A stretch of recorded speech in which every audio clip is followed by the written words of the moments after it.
to survive and flourish, it must undertake.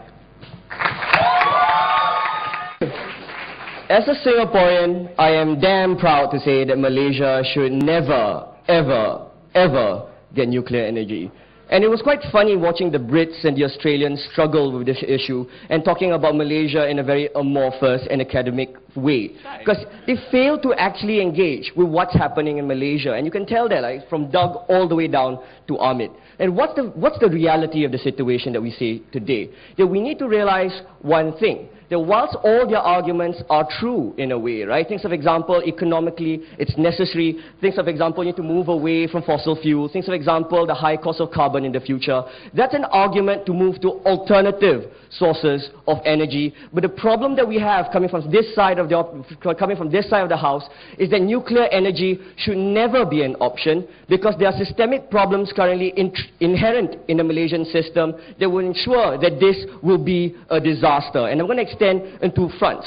The first front I want to talk about is how this is going to undermine the relations that Malaysia has with its neighboring countries and how it will undermine its standing in the international community. And secondly, I want to talk about how this would, like, Malaysia is just not ready and will not be ready anytime soon, considering what's happening in the last few years, to maintain a nuclear power plant. Right? We're talking about in a context where there's a power struggle between the PKR and the Barisan Nasional, and how recognizing that having a nuclear power plant is a long-term development plan, that this is not the perfect time. It's not never going to be the perfect time anytime soon anyway. Yeah. But before that, a few rebuttals. Let's deal with Amit's point, right? That this is economically necessary, that Malaysia is consuming a lot of energy, therefore we should go to, like, we should resort to nuclear energy. That's a non-starter, right? That's just an argument that we need to get, like, more energy, but not necessarily nuclear energy. And I'm going to further extend this. I'm going to further explain why nuclear energy as an option will be detrimental for Malaysia. So guys, wait for that. Moving on to the second idea, right? That they somehow want, like this coming from both Harish and coming from Amit, the idea that they want to export all the oil from Malaysia, not as though they're not doing that anyway, right? Yeah. And then taking all the resources and then reinvesting it into other aspects of the economy. I have two responses to that. The first response is quite simple. Every other blueprint, like this particular blueprint, when applied by other countries, has been a disaster. When countries are far too reliant on just exporting oil to other countries, what this does is that it moves the focus away from trying to, like, industrialize other aspects of the economy, something that we think is for the long-term benefit and good of Malaysia. Because we need to recognize one thing, right? The export of oil is especially lucrative, and we don't want to move the focus away from the aspects of the economy where the focus is needed. The second rebuttal and the second response to that is that the cost and how it undermines the relations with its neighbors and how it undermines Malaysia's standing, we don't think it's a cost that we're willing to take. Then we move on to another argument, right? This concept coming from Doug, the idea that we need to move away from fossil fuels, that the age is ending, etc., etc. I have two responses to that.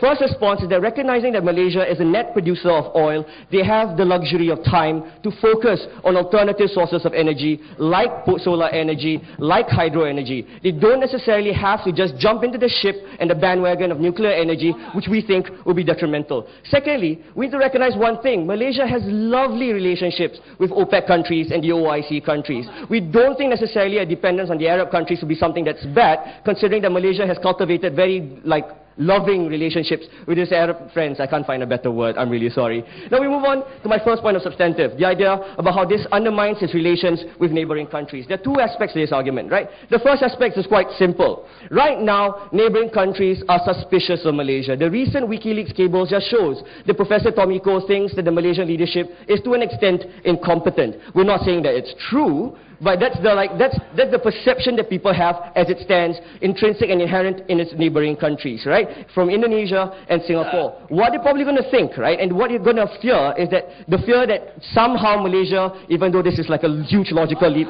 would somehow militarize these nuclear power plants and then use it against their neighbors. Now, this is not going to help because in the past few years, right, relations between the neighboring countries like Malaysia and Singapore have been progressing exceptionally well. When you have a nuclear power plant, you move the discourse away from the gains that we've made in the past few years and firmly on things of example, the threats that's going to be posed by these power plants. And we don't think that's particularly healthy. I'll take you after this point, Doug. And the second part to this argument is quite simple. Last year, right, it was like exposed that AQ Khan has been transferring nuclear material from North Korea to Iran via Malaysia. That was a suspicion that was splashed all over the economists. Now, what's going to happen if Malaysia has a nuclear power plant before it expunges the kind of problems with regards to terrorism that's currently facing in a Southeast Asian theater, what's going to happen is that Malaysia is going to be mired in a sea of suspicion. That for some reason or another, that Malaysia might be complicit with terrorist activities. Again, it might not necessarily be true, but the perceptions that it conveys will undermine the kind of standing that Malaysia is trying to achieve in the eye of the international community.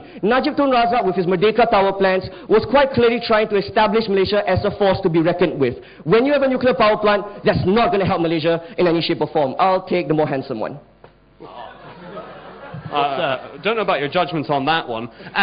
But isn't this a good idea for Malaysia to allow in IAEA inspectors to ensure that the uranium isn't being enriched to weapons grade, so that everyone can see that this is just being used for civilian use, and then putting in some security guards so the terrorists can't steal any? That's the thing. The thing is, right, you can have IAEA inspectors, but the kind of cultural mistrust and animosity, like even though it's in a very nascent stage, will still exist. And we don't think that's particularly healthy. We want the discourse to be set firmly on what we've actually achieved thus far. We don't think retrograding the movement would do them any good. Move on to the second idea, right? How Malaysia is just not right in maintaining the health standards and regulation standards that's essential for these power plants. I have three parts to this argument. The first one is the political landscape in Malaysia is currently unstable, right? Like the PKR and Barisan Nasional are trying to fight for power, they're slinging mud at each other, and this is particularly unhealthy and bad for having a nuclear power plant, considering that having a nuclear power plant is a long-term development goal. We need someone that we can ensure will maintain the kind of stability that's needed to maintain these nuclear power plants. The second part to it is quite simple.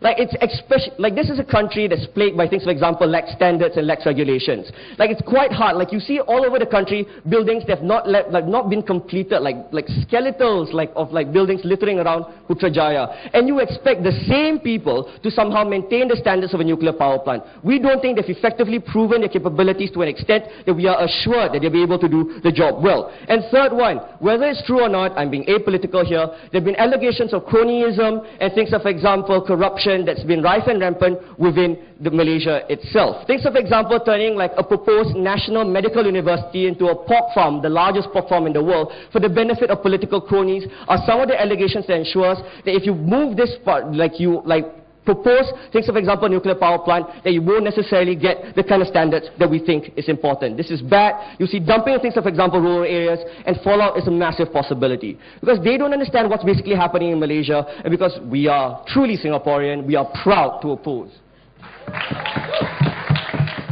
Closing was that even if oil is limitless,